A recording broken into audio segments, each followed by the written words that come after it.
अस्सलाम वालेकुम। कैसे हैं आप? उम्मीद है सब ठीक ठाक होंगे। आज हम बना रहे हैं साग हमने काट लिया है। इस साग के अंदर हमने मेथी भी थोड़ी सी शामिल की है, पालक भी शामिल की है थोड़ी। आधा किलो साग था और 1 पाव के करीब जो है पालक थी और आधा पाव के करीब अपना साग था और बाथू था। बाथू आपको अगर नहीं पता तो ये मैं दिखा दूं कि इस तरीके के होते हैं पत्ते। ये बाथू है, ये साग में मोस्ट मतलब ज़रूरी है। ये साग, ये हमने चारों चीज़ें इसमें काट ली हैं।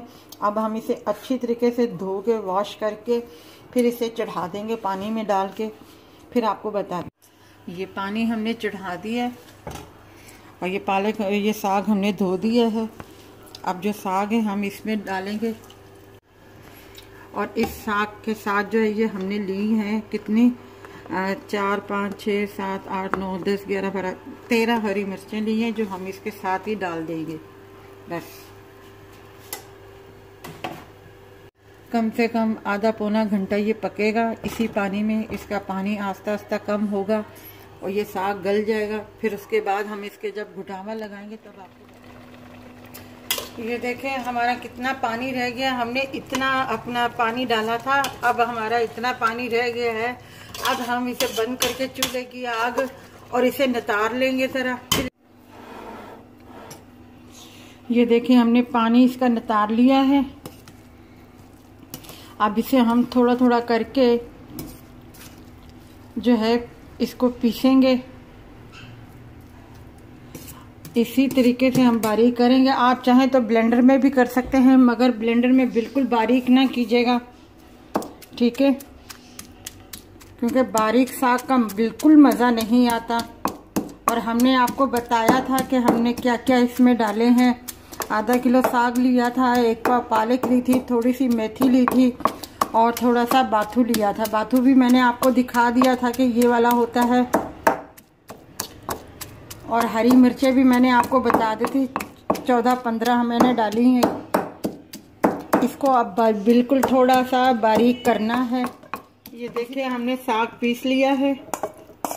अब हम इसे फ्राई पैन इसमें डालेंगे।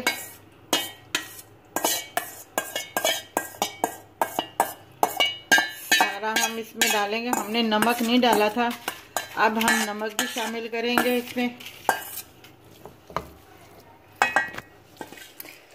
ये हमने ब्लेंडर में नहीं पीसे इसलिए थोड़ा जरा सा इस तरीके से वो है, जरा सा।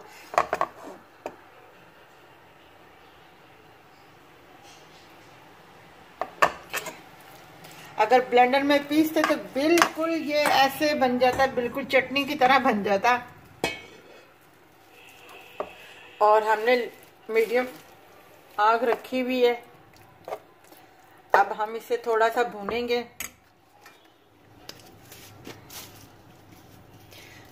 नमक जो है हम 1/2 टीस्पून इसमें डालेंगे।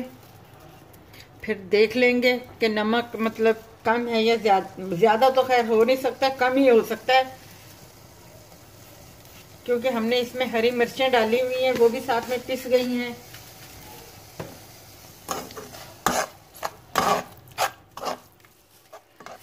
ये इतना सा हमने मकई का आटा लिया है जो हम इसके अंदर डाल रहे हैं, क्योंकि ये आधा किलो साग था, उस हिसाब से हमने इसमें।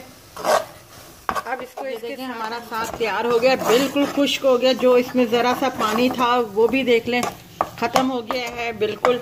और जो हमने मकई का आटा थोड़ा सा यूं समझो, जो मैंने डाला है आटा वो 2 खाने के चम्मच थे। अब हम इसको तड़का लगाएंगे और जितनी मिर्चें मैंने इसमें डाली थी ना, बिल्कुल बराबर चटपटा सा साग बन गया है और नमक भी बिल्कुल परफेक्ट है, बिल्कुल सही। ये हमने आधी प्याली घी इसमें डाल दी है, क्योंकि घी इसमें ज़्यादा थोड़ा सा तड़का लगता है। और ये हम लहसुन जो है इसमें बारीक बारीक काट रहे हैं, जिसका हम तड़का लगाएंगे। 3 जो है हमने लहसुन के लिए थे।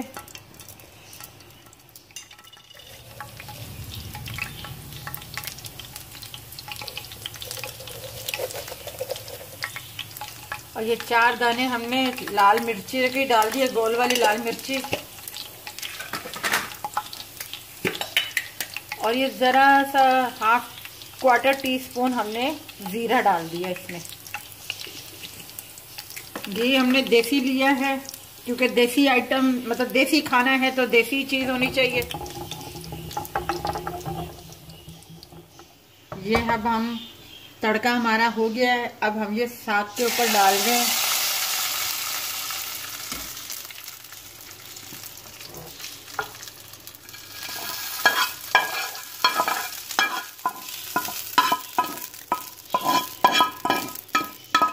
अब हम इसे मिक्स करेंगे, अब हम इसको हिलाएंगे।